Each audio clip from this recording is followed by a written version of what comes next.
আজকে রাধা গোবিন্দ এবার আসনে বসে আছে আর রাধা রানী কাঁদছে। আমার গোবিন্দ আর রাধা রানীকে জড়িয়ে দিয়ে বলছে, রাধিব আজকে রাধা প্রেমে লীন হয়ে রাধা রানীর প্রেমের কাছে গোবিন্দ লীন হয়ে রাধা রানীকে বলছে, রাধে তুমি সে আমার গতি গো রাধে, তুমি সে আমার গতি, তুমি সে আমার গতি গো রাধে, তুমি সে আমার গতি, তুমি সে আমার গতি গো রাধে, তুমি সে আমার গতি, তুমি সে আমার গতি গো রাধে, তুমি সে আমার গতি।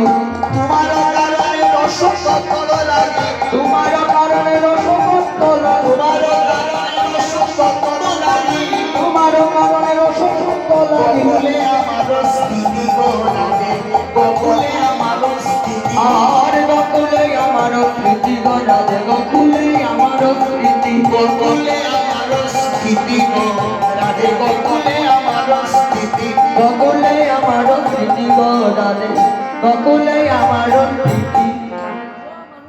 আজকে গোবিন্দ রাধা রানীকে বলছে, রাধে এবার আমি মনে করেছি এবার আর আমি কাউকে মারব না।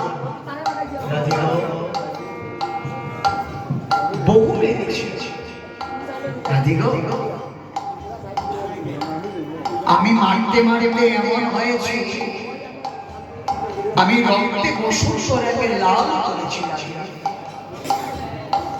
সত্য ত্রেতা দাপর তিনটা যুগে আমি মেরেছি রাধে। এবার আমি মনে মনে ভাবলাম, এবার আমি প্রতিজ্ঞা করলাম আমি কাউকে মারব না, আমি কাউকে আঘাত করব না।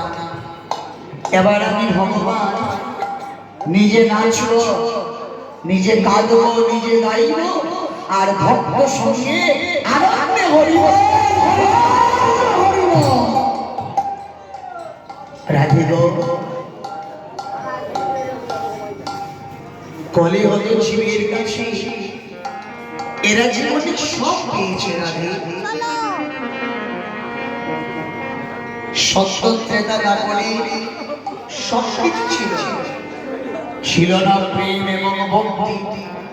রাধে গো এবার আমার প্রতিজ্ঞা, আমি কাউকে মারব না, আমি প্রেম রক্ত প্রেম আমি সবাইকে বিলিয়ে কিন্তু রাধে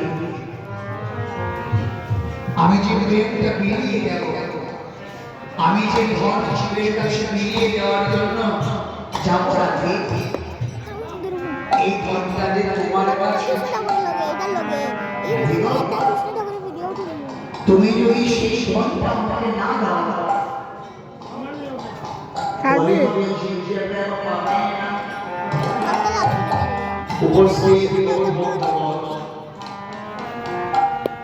সকলের চরণে আমার প্রণাম। আজকে আপনারা এবং আমরা আস্তে আমরা যে কীর্তন চর্চে ব্রতী হয়েছে 10 দিনের জন্য, অধিবাস থেকে পূর্ণ মিলিয়ে